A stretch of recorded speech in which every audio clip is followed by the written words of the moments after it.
Aloha, beloveds. Thank you so much for tuning in today. I really appreciate your presence and attention.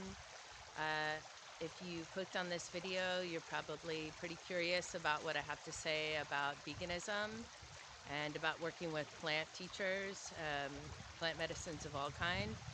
And I firmly believe it's part of my philosophy of life that plants are our teachers, that they're actually way more intelligent than we are, the plant kingdom, and that food is medicine. And when we take those plant teachers into our body, in whatever form that might be, it could just be a salad. We're actually allowing ourselves to tune in to the wisdom of the ancient ones, of the plants.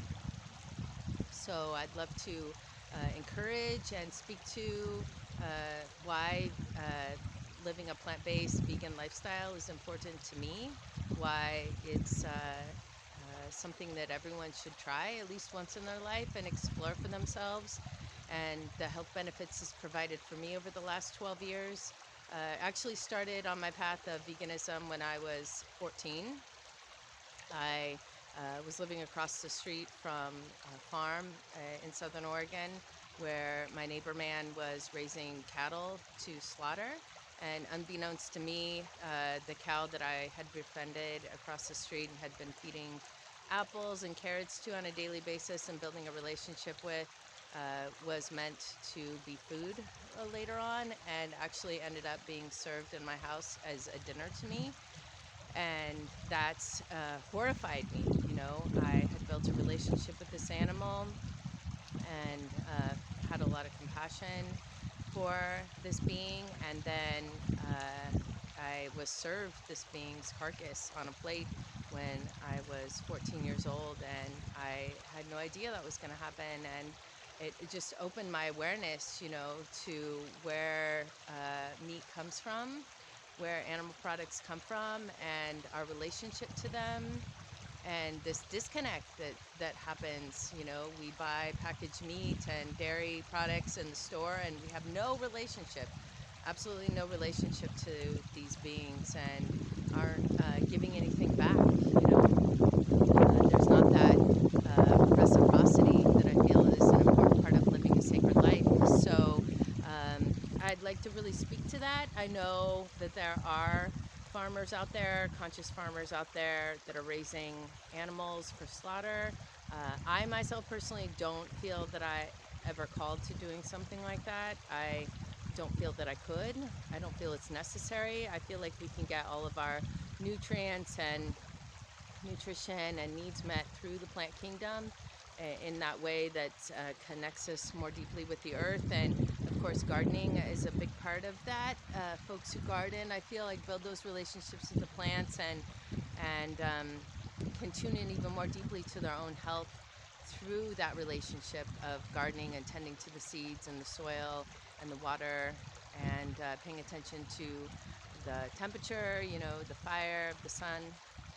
So yeah, I just encourage folks to grow food. I encourage folks to build relationships with their food.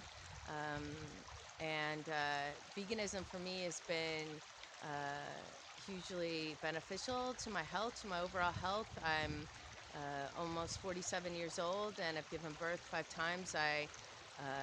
You know, I've been very fertile in my life in a lot of ways, not just giving birth to human beings, but also giving birth to visions. And I've accomplished a lot in my life, and I've traveled a lot, and I've experienced a lot. And I feel like a lot of that has to do with my connection to the plants. And within the last 5 years, I started working very closely with plant medicine, with entheogens, and working with them on that level, on that altered state of consciousness level, and tuning more deeply into what they have to teach us through those ways of being.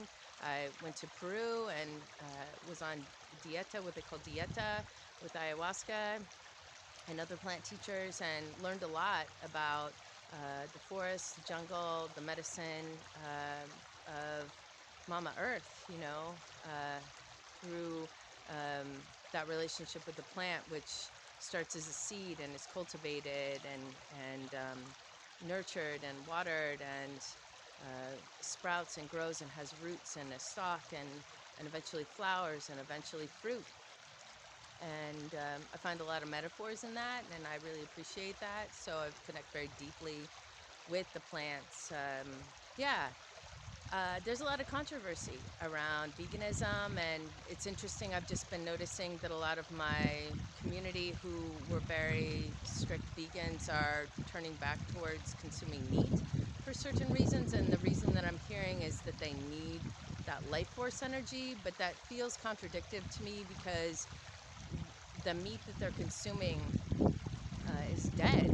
It's dead. The life force isn't there anymore, and I actually think the energy behind it isn't conducive to health, isn't conducive to life, isn't congruent with longevity and virility. So I'm not sure where that reasoning is coming from. I have a feeling that it has something to do with programming, a certain program in the collective right now that's trying to take those of us who are on this path of awakening and enlightening and elevation and ascension and densify us. Densify us. I feel that meat actually densifies your body and your auric field, and doesn't actually provide the benefits that one might be kind of, I feel like, fooled or tricked into thinking. So with all the compassion and humility and grace, I'd like to just encourage folks who have been vegan for a long time but have gone back towards eating meat and animal products to return to that way of eating more closely in relation to the plant kingdom. And the prayers are really important with our food always. And giving back in some way with song, or like I said, cultivating a garden, cultivating seeds, building relationships with the food. I really encourage that. I really encourage just reassessing and looking at your diet, re-looking at what it is you're consuming. I've heard many people say that they feel their diet is clean, that they're doing really well, that they're eating healthfully. But then upon taking a closer look, I'm really noticing a lot of processed food. A lot of vegans actually eat a lot of processed food, a lot of junk, a lot of garbage, essentially, to be blunt, that isn't clean and pure and whole and wholesome. So I encourage a whole food diet, eating fresh as much as possible, eating raw as much as possible. Eating as simply as possible. I'll give you an example of my diet. So I start out in the morning by drinking tea and drinking lots of lemon water to detoxify my liver, to cleanse my liver and wake up my body and my system. And then I eat grapefruit first thing in the morning, or celery. The grapefruit has been my go-to lately. Grapefruit is very detoxifying and hydrating, and helps goes straight to my root chakra, and helps ground me into my body and ground me into the day. And then I wait, a little while and let that medicine settle. And then for lunch, I'll eat, a salad of some sort of fresh greens or dried fruit. Juice is a good one, drinking juice, celery juice. Beet juice has been a favorite of mine lately. Beets have been very nourishing for me. I also work closely with nettles tea, which has been very, very nourishing. And spirulina, I want to say the spirulina is a complete food. It's so nourishing. It has all the nutrients that you need, all the protein, all the B vitamins, amino acids. It's something actually that we can live off of, and it's very easy to cultivate, and it's sustainable. We're not harming anything. It's a plant medicine. It's an algae. It's very, very nourishing. I encourage you to start trying spirulina. I mix it with lemon juice. It's so amazing. Spirulina and lemon juice as a drink is just so amazing. I'm really grateful for that.